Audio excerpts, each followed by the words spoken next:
Okay, so I will make my presentation on practical recommendation for airtightness test in IRIS building.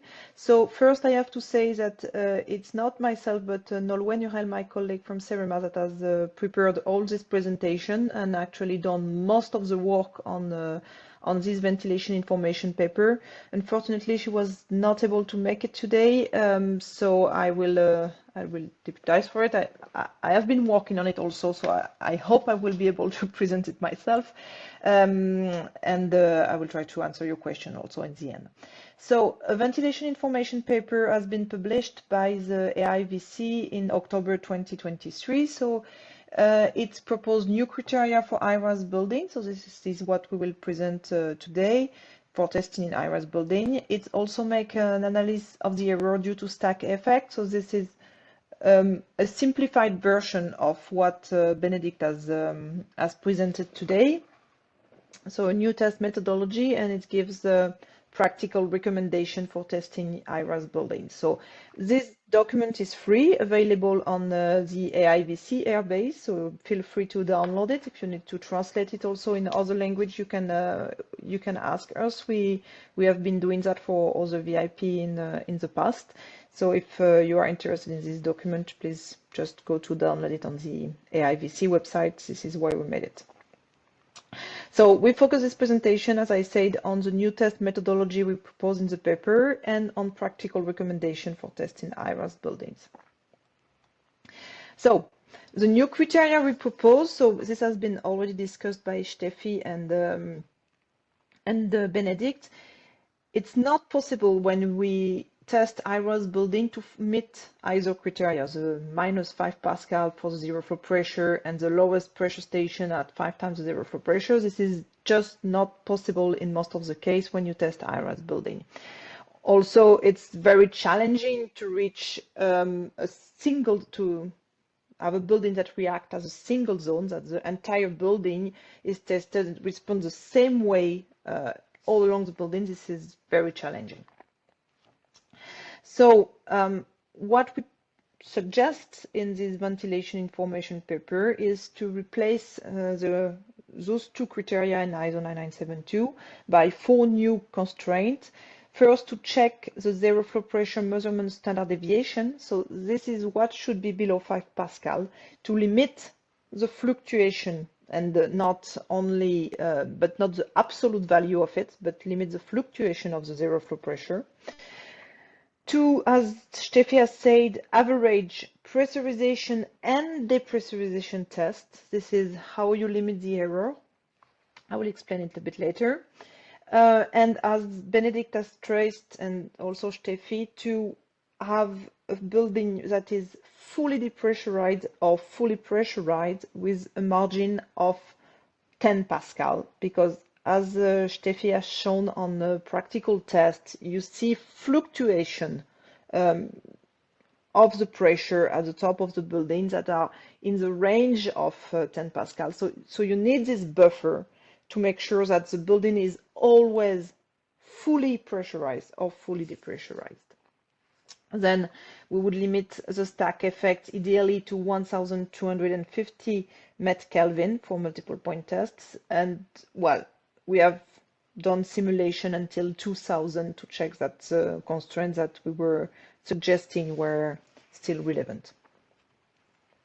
So as I will go very quick on this, because this is basically the same kind of simulation that Benedict presented just before. We have evaluated the error due to stack effect, assuming a 2 leak, that all the leaks can be gathered in just 2 leaks, one at the top, one at the bottom.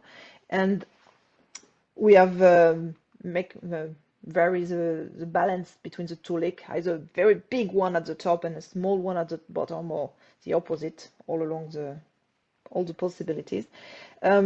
You've seen that Stephanie, she's shown that at the top she got 60 Pascal difference and at the bottom only 10 Pascal. This basically means that she has 6 times more leaks at the bottom than at the top. So she has very bigger leak at the bottom, and as Benedict stressed, also probably due to big opening at the bottom of the building and then at the top of it. So what we see that with our new criteria that we suggest, we are able to test every kind of leakage distribution. While if we use the criteria of ISO 9972, only 20% of the simulated configuration were testable. So that means we're having a zero flow pressure below 5 Pascal. So that means that with the ISO criteria, in most cases, if you want to respect them, you just cannot do the test. While with the new criteria that we suggest, it's possible for every leakage distribution. Also, we see that for ISO 9972, we always have a maximum error that is higher for a given repartition, while we tend to maintain a maximum error below 10% with our new criteria. The reason is that the ISO criteria are not able to ensure that the building is fully pressurized or fully depressurized. If you just do 5 times the zero flow pressure and you've got 10 Pascal here and 60 Pascal here at the top, like in the Steffi's case, in fact, if you do 5 times, so if you just test at 50 Pascal, you will not fully pressurize or fully depressurize the building. So the ISO criteria are not able to guarantee that the building is fully depressurized or depressurized, and this is why you in fact can have a higher error with those criteria. So what is the testing methodology and practical advice that we give in this VIP? First of all, we have to say that the very starting point was this incredibly good document from the Passive House Institute by Pepper and Schneider that we have used as the main reference for it, and also a publication from Remy Carrier, Gary Nelson, and Colin Olson about building airtightness measurement uncertainty due to stack effects. That has also been used as a base for the paper Benedict has presented just before. So the first point in the testing methodology is that you need to reduce as much as possible the temperature difference between inside and outside. So Steffi stressed that you need to stop the heating system, of course, to do a massive airing and ventilation before the test, and try to close shutter and solar protections.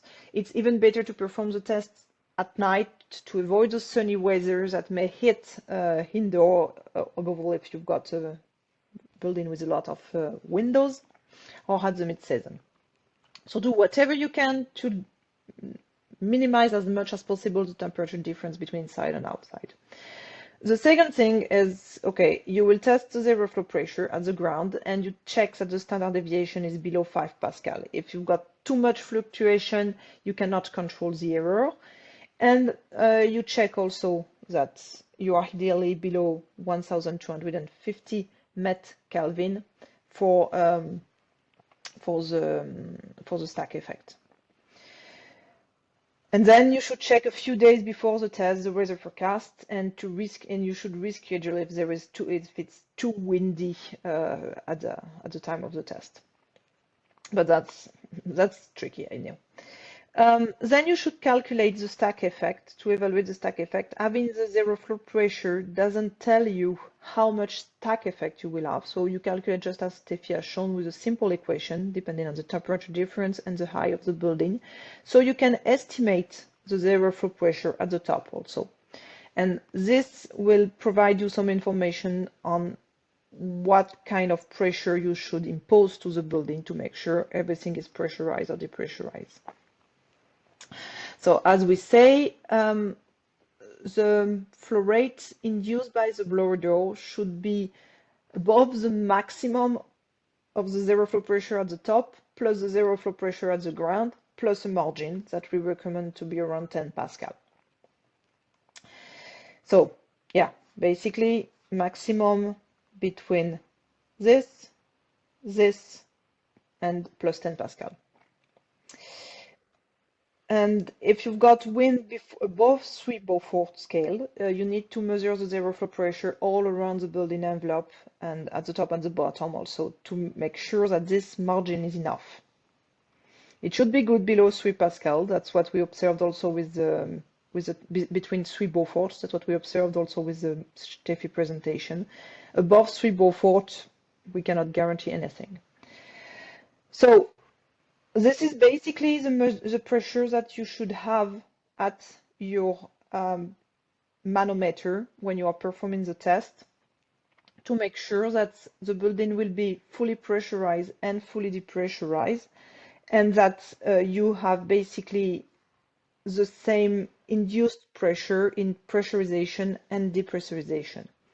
If you don't want to impose yourself the constraint of having the same induced pressure in pressurization and depressurization, it is a bit more simple. In pressurization, you just do the value at the ground floor plus the margin of 10 Pascal, and in depressurization, you just do the value of the best stack plus the margin. That's what you should measure on your manometer. Then you should check the pressure homogeneity inside the building. So either, yeah, you use you test it before the test, okay? So you should be, yeah, around 3 Pascal, something like that, maybe. And then you should it during the test, okay, and make sure you are not above the 10% of the pressure induced by the blower door. So you should use a large room as close as possible for stairwells to put the fan, and it's usually easier at the ground floor, but it's better to put it in the middle of the building, close to the neutral pressure plan. And if the homogeneity is not verified, if you cannot check those 10% here, then as Steffi presented, you should install more fan distributed all along the building envelope. Also, when you check the homogeneity inside the building, you've got two possibilities. Either you have a tube that runs around the building, so that's, in this case, this is where you will check that the value is actually below 5 Pascal if you are inducing 50 Pascal. If you want to use two pressure gauges, one at the top, one at the bottom, be careful that you need to correct with the pressure, the stack pressure. Here, the stack is done in the tube, so that you don't need to correct it.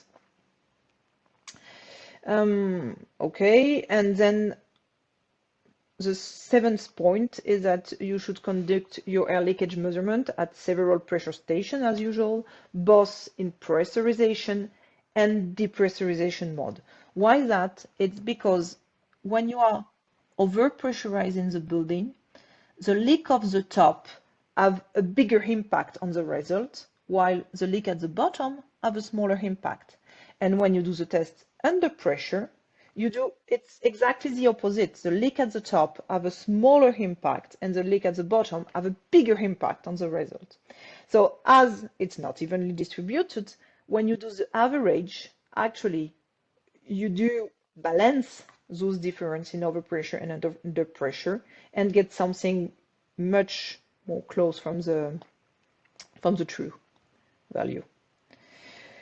So as recommended by the standard ISO 9972, the highest test pressure should be above 25 Pascal and as high as possible, up to 100 Pascal and even more if needed. And then you should measure the zero flow pressure at the end of the test, and again check that the standard deviation is less than 5 Pascal.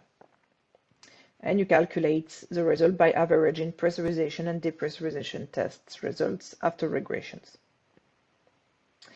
And the last advice is, if you cannot follow this method because it's too difficult or too much, you can also divide the building for the tests, doing sampling as it's done in the UK and France. There is the allowing sampling, and then you may take into account or not internal leakages. And I thank you for your attention.